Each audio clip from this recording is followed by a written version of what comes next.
So look, it's great to be back in New Zealand, and I do apologise. My accent has sort of veered somewhat north given my time abroad, and it sounds Australian. I can assure you it's not.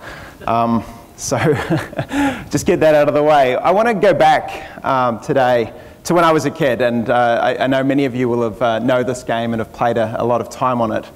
This is the game Gallagher, and as a kid I used to play a lot of computer games. But it also taught me a lot of lessons in life, and one of them was that no matter how hard I played against this computer, the computer would always win. And you know, for a 9-year-old, this was kind of crushing. It was kind of crushing because I sort of realized there was limits to the kind of the speed that I could think at. There was limits to what I could do, that the computer was somehow better than me. And this was kind of depressing sort of realization for a 9-year-old, but I got over it. And I got over it because, you know, we humans are different. We think more complexly, we think strategically. We think about things, and they're more than just the simple sum of our reactions. We play games like chess. And so that lasted me through till about 1997, when Garry Kasparov took on IBM's Deep Blue, the best computer playing chess machine in the world, against the best human playing chess machine. And we sort of know what happened. Kasparov lost 2 games to 1. And we really sort of told ourselves a story of increasing computational horsepower that would simply outmatch the human brain. That computers could think 8 steps ahead of us, whereas the best chess player was maybe only 4 steps ahead. And so this was tough, because I think for a lot of us at this point, we saw the power of what machines could do, and also looked down a little bit at what the human brain and its limitations on top. But for Kasparov, it was a different story. For you see, Kasparov knew that chess wasn't going to actually be won by humans anymore. He knew that he was being defeated. So he decided, well, why would we play against computers when we could actually start to maybe team up with them? And so he invented a new kind of chess, and that chess he called was Freestyle Chess. And Freestyle Chess, I think, is actually a pretty cool way to play chess, because it says, actually, you know what, you can play the game any way you want. You can team up with another player, you can team up with another computer, you can get the human out of the game altogether and just have machines running it all by themselves. You can put yourself on LSD if you think that'll give you some sort of multi-dimensional psychotropic space to play a better game. In short, there were no rules. And so I think it's cool, right? It was like, how do you play the best possible chess in the world? And they didn't know the answer to this, so they set a tournament up. And in 2006, 48 teams from around the world showed up to play this game online. Now, broadly speaking, they sort of took 2 strategies.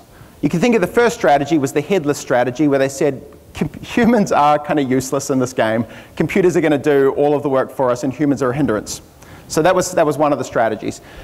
The other strategy was what we call the centaurs. And they said, actually, you know what? Humans and machines working together are actually going to play better chess. And so they set this up, and one thing became very clear as the tournament went on. It was that the centaurs started to dominate. They started to play the better chess. They played so much better chess, indeed, that the final 4 teams were all, in fact, centaurs. And 3 of those teams, we knew who they were. They were Russian grandmasters with military-grade supercomputers, the kind of things you might expect, right? Advanced chess players, advanced machines. And one team was a mystery, Zacchaeus.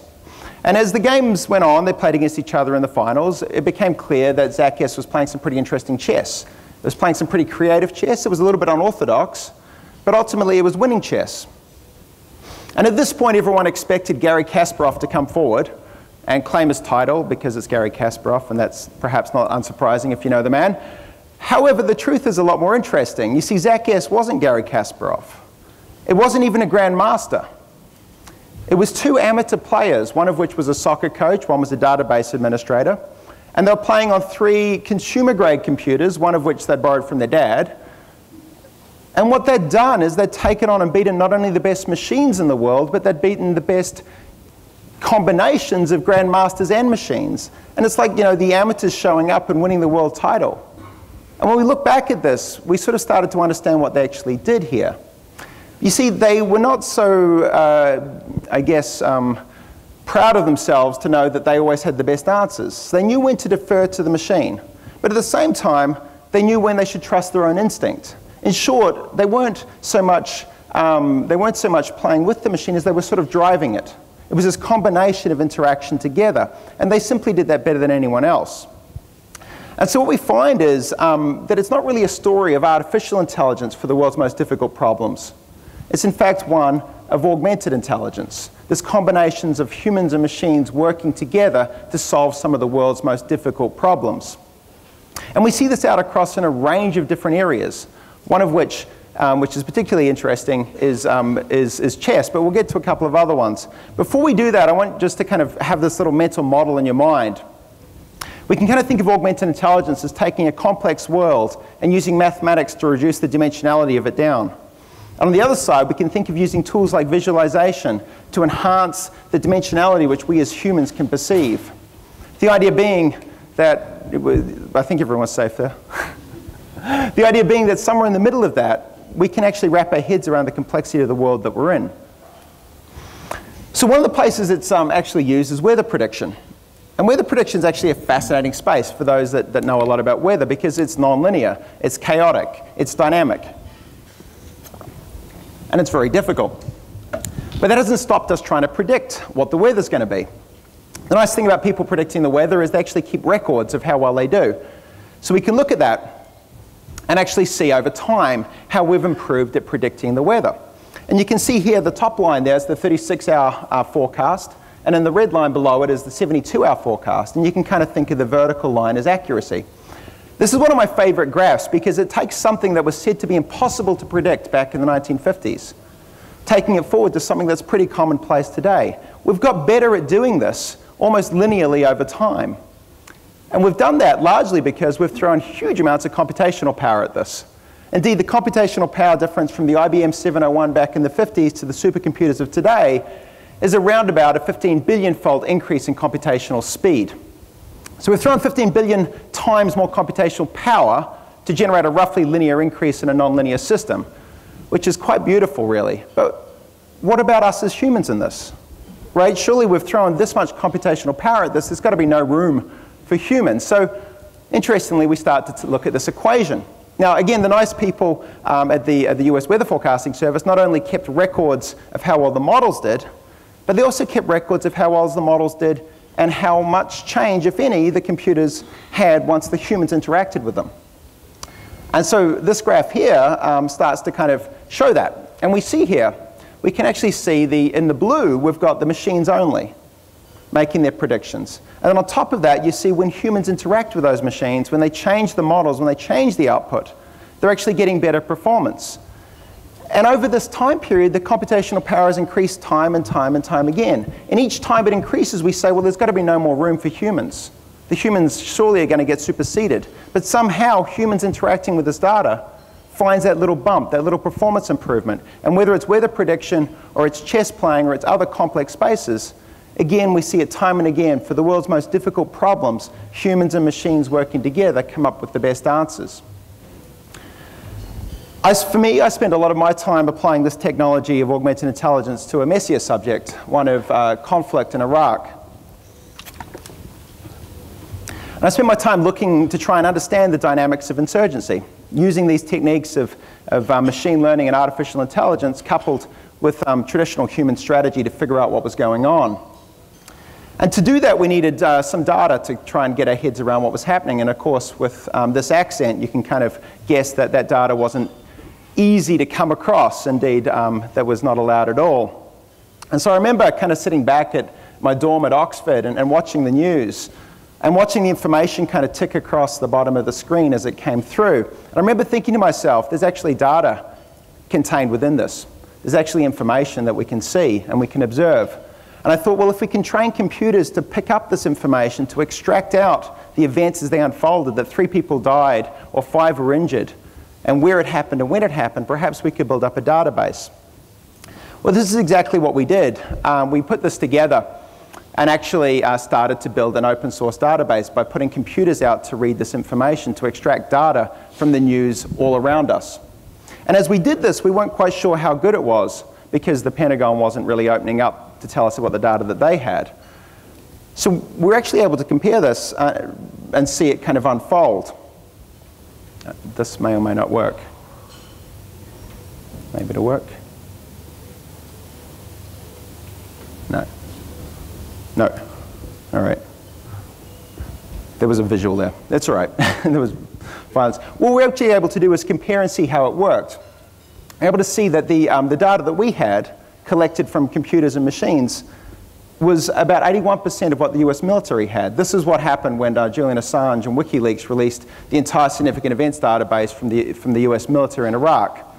We're able to see that our technique had about 81% coverage, which was pretty good. But we're able to compare that to what the US military had from us.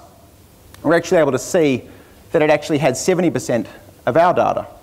So this is kind of fascinating, right? That humans on the ground collecting information about a complex environment like Iraq, indeed the entire US military force, was only able to get about 70% of the information that we had with 3 people sitting on laptops training computers to read that same data, which is pretty phenomenal. I think the lesson here is that no matter how much data you have, the rest of the world has more. And if you're able to train algorithms to go and find it, you'll actually make a lot of progress. So from this, the next thing we're able to do is say, well, is this just noise? Is it random, or are there patterns contained within it? And what we're actually able to do there is to take a look and see that actually, far from being random, there's very, very striking mathematical patterns in the way that violence unfolds. Indeed, here we're looking at the frequency of attacks and the attack size, and what you're seeing is an almost precisely straight line on a log-log graph, a precise mathematical equation known as a power law distribution. And that this emerged out of all the chaotic interactions across the entirety of the conflict in Iraq was really quite phenomenal. Because far from being random, it seems as though when people get together to kill each other, it's very, very precise. So we thought about this, we said, well, this is only Iraq, or does this happen in other parts of the world? And we're actually able to go through and take a look at that and see that, no, it wasn't just Iraq. Indeed, here, Afghanistan, Colombia, Indonesia. Indeed, we studied a dozen different conflicts, and this pattern emerged time and again, somehow independent of religion, political, geographical, technological differences. When people get together to fight, they do so in a mathematically precise way. Now, at this point, the Pentagon was very interested in what we had. And the very first thing they said, well, can you predict what's going to happen next? Because if you've got a mathematical pattern, prediction's the key, right? You could just predict when the next attack is going to happen. So you sit down and you start running those numbers, and indeed you can start to make these predictions. But it's very strange all of a sudden, because you're predicting an attack that's going to happen 3K north of Baghdad that's going to kill X number of people. Well, of course, the very next thing you're going to want to do is say, well, how do I stop it? How do I change it? And at that point, you run into a bit of a problem, because your predictive model is purely correlation, and it doesn't actually tell you what's going on. So when you come down to try and change the environment, you're left with, well, do I trust the model anymore? And this is the heart of a lot of prediction problems, is that most people that want to predict don't actually want to predict, they actually want to change. And to do that, you actually need to understand. And so for us, that was the next step was to go forward and start to create models that would start to show us what's actually happening on the ground. And we're able to create models of the insurgency to actually understand the dynamics of what was going on. That's gratuitous math, so. But we ended up publishing this on the cover of Nature, one of the most prestigious scientific journals in the world. And for me, this kind of took a step and said, well, yeah, that's great, but I want to make this real. I want to make this a tool that other people can use, that we can start to plug into these things. So from here, actually what we started to do is I came out and went out to Silicon Valley and started a company, Quid, to bring this software into the hands of everyone. And Quid is a platform that allows you to go in and navigate large amounts of data, to actually visually interact with it, to try and team up with these machines to get a better handle on what's happening in the world around you. And it's used by a whole range of different companies. We're now deployed across 80 of the world's largest and most creative organizations. Everyone from Samsung through to Red Bull through to the Department of Defense are plugged into the system to help them orientate themselves around the complexity of their environment. Indeed, last week I was up at Walmart, and this is the Walmart PR room deployed with Quid in real time, taking all of the information so they can strategically get on top of any issues before it becomes a big thing in front of the world that they're in. It's fascinating seeing how people are using this software on a day-to-day basis. So one of the things we're able to do with this, and this is a little group that we worked with at NASA, be able to deploy it across all of the articles covering space industry and extract out all of the key entities that were part of the space industry. And we're actually able to plot that into three-dimensional space and go and navigate it. Now, what the computer has gone through is read every article, it's identified every company, it's understood every relationship, and then it's projected into a topology so that now I can go and understand the structure of the global space industry as it changes with commercial vendors coming into the space. The computer's done that legwork for me. What would have taken me 3 months of reading, I've now suddenly got at my fingertips. But by the same account, there's no prediction here. The computer isn't telling me what's going to happen because I'm NASA and at least I've got some sort of skin in the game. So I can actually start to think about and start to orientate myself around that so I can understand what I actually want to do. And that's pretty cool.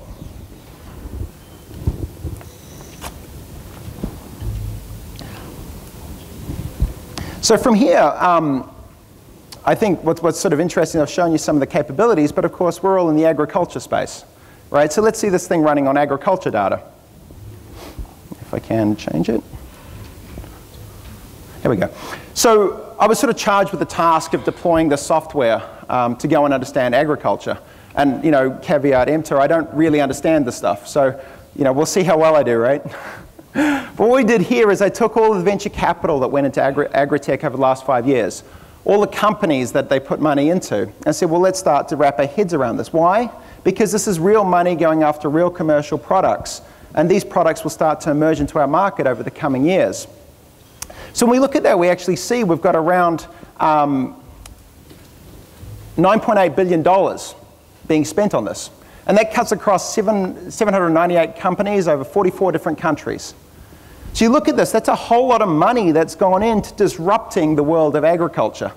That's $10 billion whose sole purpose is to change the game across 44 different countries in the world. So this is a fascinating space. And here's what it looks like. Each dot here represents a company that's received venture capital money. And each link between them represents a similarity based on the technology that underpins them. So this is a sort of, not really a Google map of our environment, but a quid map of a landscape of technology. So from here, we want to apply a clustering algorithm to give us a little more resolution on top of what we're actually seeing. And we can see here the algorithm's picked out different colors, different regions, which each think is very similar based on the topology that it's looking at. We can then apply another algorithm to go forward and try and name this. And what it's doing here now is starting to go through and actually guess names for these spaces. And so now we start to see it emerge. Up in the top left there, top right, we've got farmers and consumers, animal waste processing, off-grid energy systems, wireless irrigation, weather forecasting, drones, and remote sensing.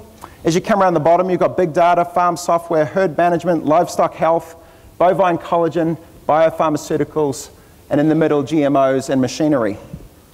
This is really, really fascinating, right? This is the kind of the sum total of venture capital put into the world of agritech. And we can go and explore it. So we can jump through from here and look at animal waste processing and see that there's around 870, I can't quite read that, $870 million invested across 46 different companies. Companies like Ostara Nutrient Recovery that takes phosphorus and nitrogen out of animal waste products and converts it into fertilizer. Or we can jump across the other side of the network and look at livestock health and see companies here with $884 million invested, things like Advanced Animal Diagnostics, a US-based company that does on-site diagnostics for cattle so you can get better coverage of whether or not they might have diseases. So we can take these things now and take a look at them on a graph here and look at when the founding year was and how much capital has been put in. And we can see that livestock health is actually an older industry, relatively speaking, whereas animal waste processing is relatively newer, kicking in around the middle of 2009. We can plot the rest of these points on the graph. And we can actually see here that it's got a range of different spaces. But we're actually most interested in the stuff on the far left there, the stuff that's really emerging. And what's really cool about this is we can see that drones and remote sensing have got a reasonable amount of money. So is weather forecasting, farmers and consumers.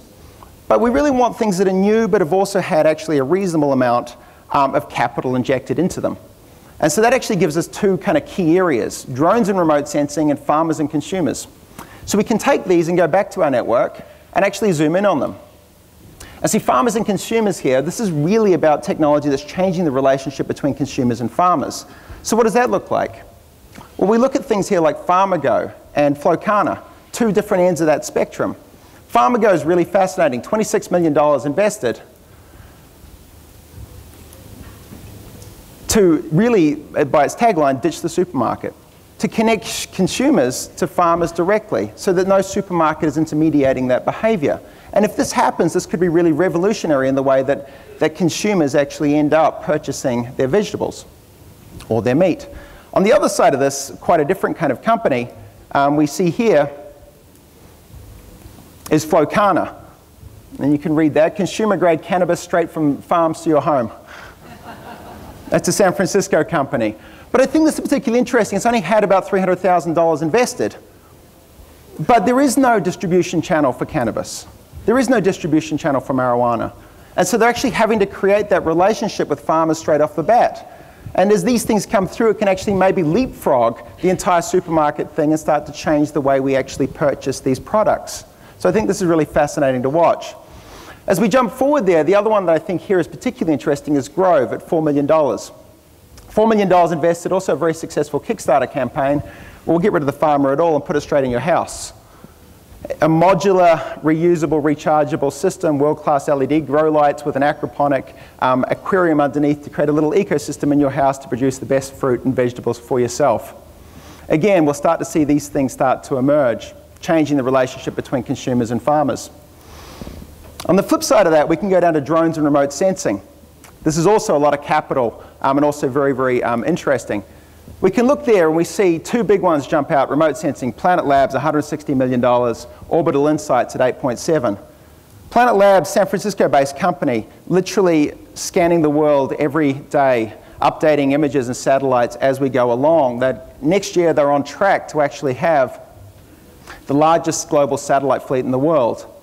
And with 5-meter resolution, they can detect all sorts of stuff as it changes. So instead of having static images, it comes along all the time. When you've got that, what can you do with it? Well, actually, Orbital Insight will actually run a set of algorithms on top of this to determine things like crop growth and infrared diagnostics to see what actually is happening across the entire planet. So this is going to change the way we look at the world. On the flip side of that, we actually look here at the other side, we look at the UAVs. And we see things like DJI at 107 million, Clearflight at 1.7, and Skyward. So DJI is the big Chinese manufacturer, and you might be familiar with them on the consumer drones.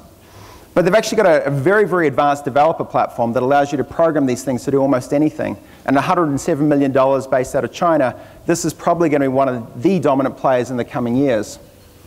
But it's not the only player, by any means. This one here I think is particularly interesting. Clearflight, $1.7 million to build UAVs that look like birds, and indeed look like falcons. And this is important because falcons chase off starlings, but they don't chase off all the birds.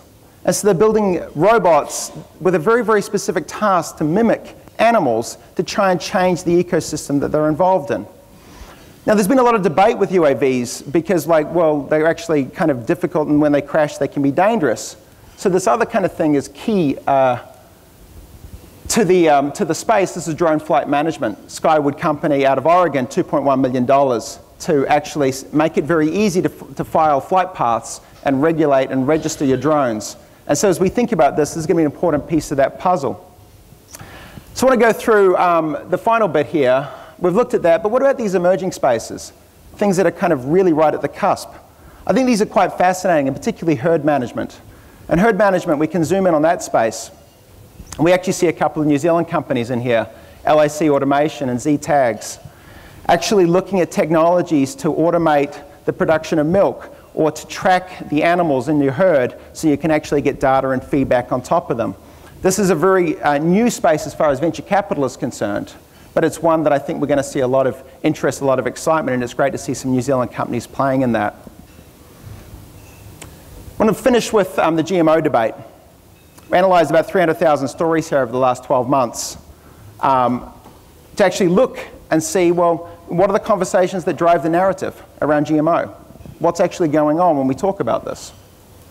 Well, we can zoom in on that from all the stories, and we can actually jump through and see here there's a range of different conversations from federal labelling laws through to dining restaurant menus, fast food, nutrition, and even genetic modification science. But really, if we apply a more coarse-grained algorithm on top of this, three key themes emerge. And the first of these is science and policy. The second is health, diet, and consumer preferences. And the third in the middle there, very, very interestingly, is Chipotle going GMO-free.